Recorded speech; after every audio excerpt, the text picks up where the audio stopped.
Yun mga idol, isang mapagpalang araw sa lahat. Yun, sa araw na to tuloy pa rin tayo mga idol sa ating mission, sa paghahanap pa rin sa papa ni Kilaw. Yung nakita nyong video sa akin mga idol, yung in-upload ko, yung napatay kong kulto, pag off-cam ko mga idol, binalikan ko yun. Sinigurado ko talaga na hindi na mabubuhay. Kumuha ako ng mga dahon na hindi basa, sinindihan ko para masunog yung kulto. Sa awa ng Diyos mga idol, nasunog siya, pero pag alis ko, may napansin ako parang may lumipad. Sigurado ako yung ano yun, yung uwak, lumabas siguro sa kanyang katawan. Ang target ko mga idol, mapuksa talaga yung ano, yung Panginoon ng kulto, para matigil na yung pag-hypnotize sa mga bandido na mga biktima lang ng mga ng kulto na ginagamit lang nila. Yun ang target kong mapatay mga idol. Sa awa ng Diyos mapatay ko rin yan. At pinunta ko si Kilaw mga idol. Sabi niya nandun daw siya sa area sa yung maraming mga puno ng niyog. Kaya sabi ko sa kanya, maghintay ka dyan, pupunta ako. Ngayong araw, nagpa-relax lang ako. Katatapos ko lang kumain mga idol. Anong oras na? Ang tanghalian ko, umabot na ng alas 3. Kaya pala masakit yung tiyan ko kanina. Pero laban lang tayo, tuloy tayo sa ating mission. Naghanap lang ako ng safety na lugar. Kaya dito ako pumunta. Dahil medyo tahimik yung lugar na to. Wala akong naririnig na mga dumadaan ba, kasi minsan kung sa ibang kami sa iba mag-relax, may maririnig kami minsan mga apak, maririnig namin yung tunog ng yung tunog ng apak nila, lalo na pag matapakan nila yung mga damo. Kaya doble ingat lang tayo.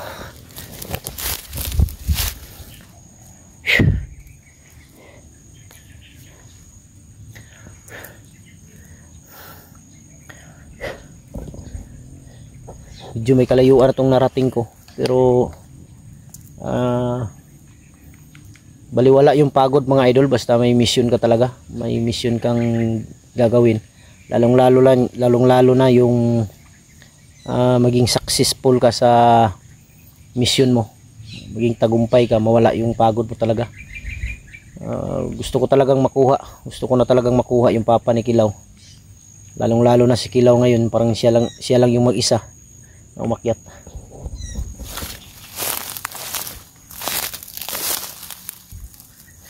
Kanina pa may gumagalaw dito.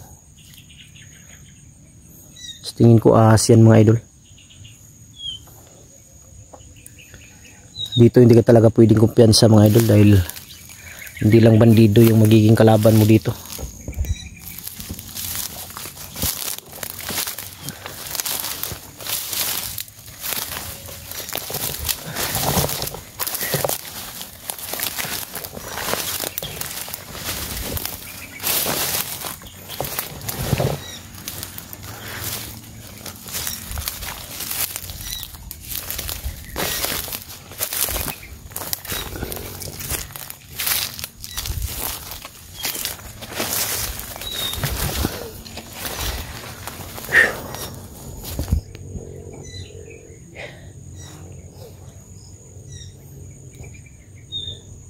Kanina habang nagkumakain ako mga idol, tingin ko sobrang malayo siguro yun, mga sigawan na naririnig ko. May parang dalawang putok yata or 3 yung narinig ko. Nagmadali akong kumain dahil lang masidin ako sa paligid.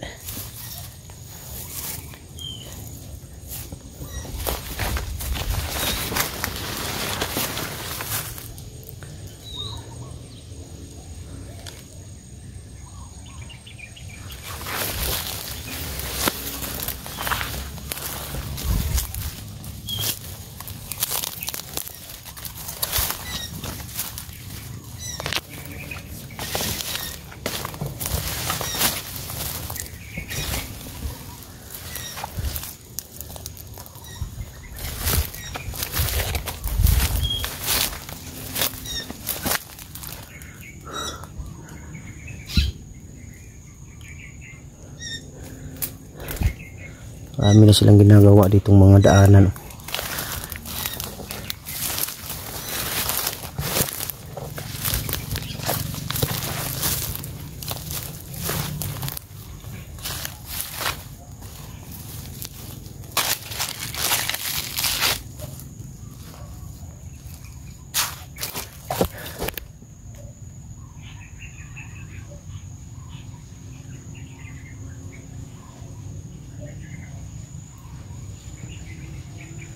May tunog aso dyan sa unahan.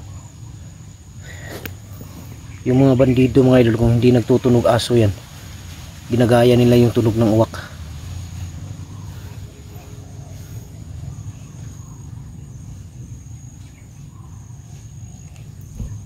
May kumagapang dito, may kumagapang. Ayan o, ayan o.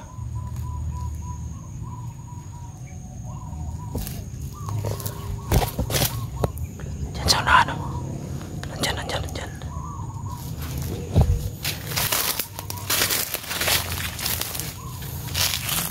May tao dito banda.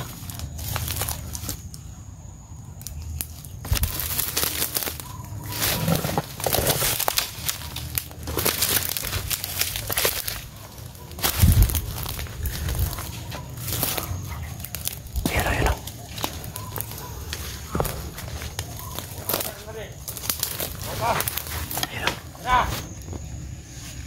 Kampo. Tawagan ko ni Commanding Ribot. Sila. Ali Honda.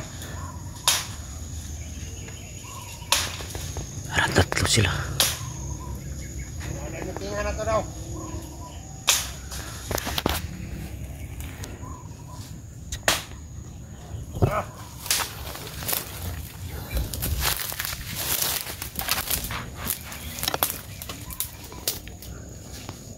Sila sa unahan.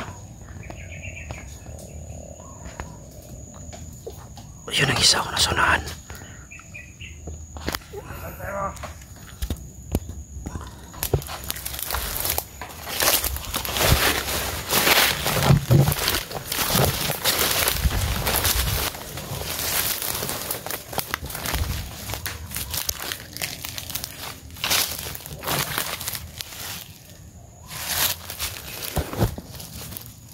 Di lang tayo pwedeng umpiyansa, baka makorner tayo. Pupuntahan daw nila yung bihag. Wala naman silang ibang bihag mga idol kundi Papa ni Kilaw. Puntahan daw nila. Kaya dapat masundan ko. Hindi tayo pwede magpadalos-dalos nito. Lalo na pag may hinahanap tayong bihag mga idol. Hindi tayo pwede magpadalos-dalos sa ating mga galaw. Sila ang sanahan o.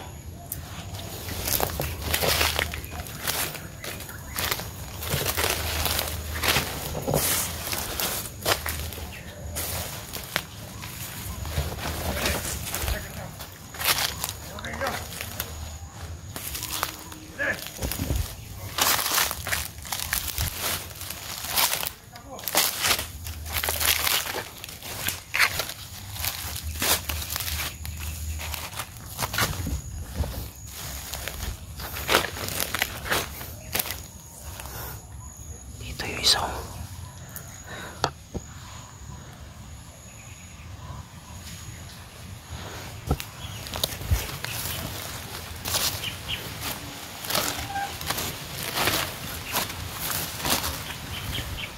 Ayan o. Sapul to ngayon sa akin.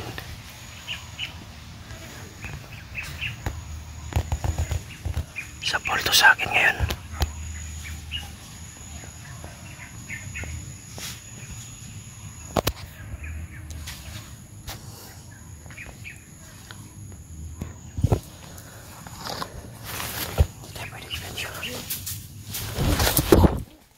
Para.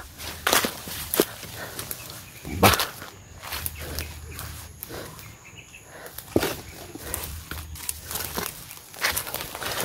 Tando ka, namaril ka pa.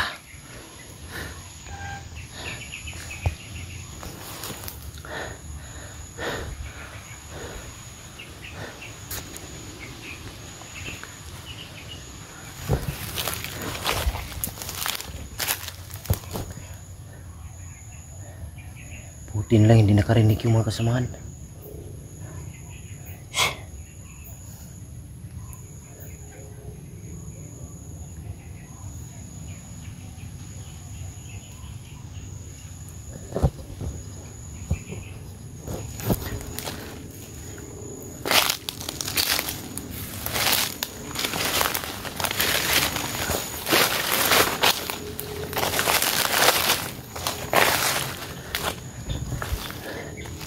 Wala yung dalawa. Hindi tayo pwedeng pensa.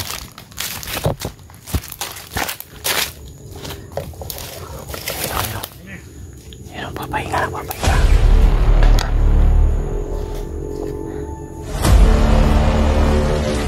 Papahinga sila.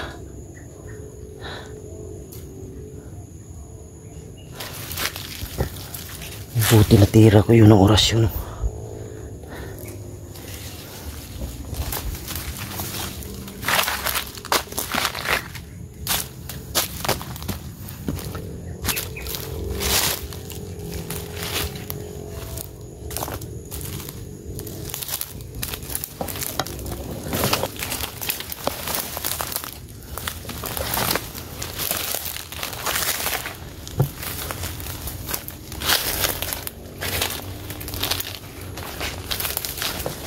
Sila patungo. Natawag nila yung napatay ko mga idol, yung tinamaan ng orasyon.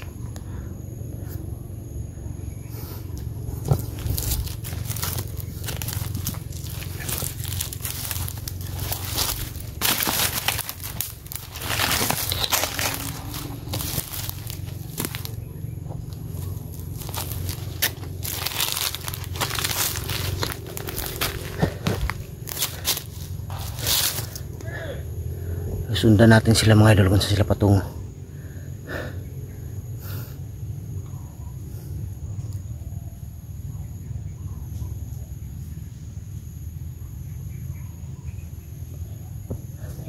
Ayun sila dalawa, ayun daw.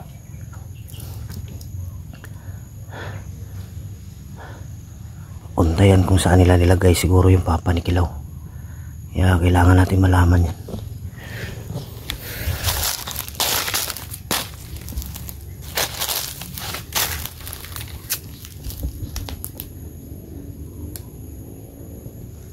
Dito lang yan sa paligid.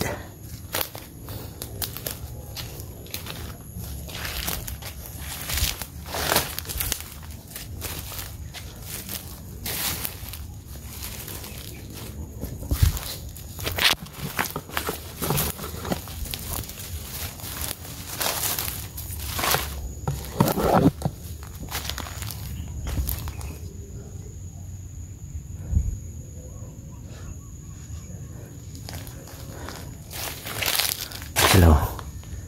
Tayo pwede pensa. Kailangan iputan ko to.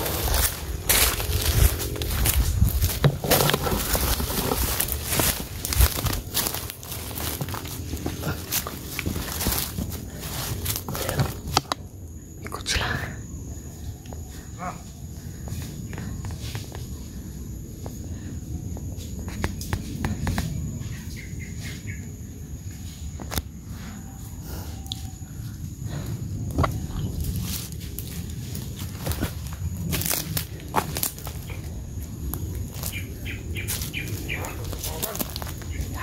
Sa mahal nila isa.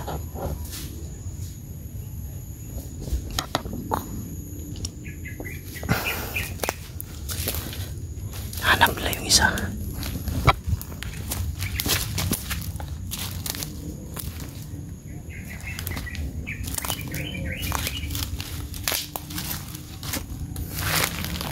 Kailangan timing yung galaw natin dito. Hindi pwede padalos-dalos.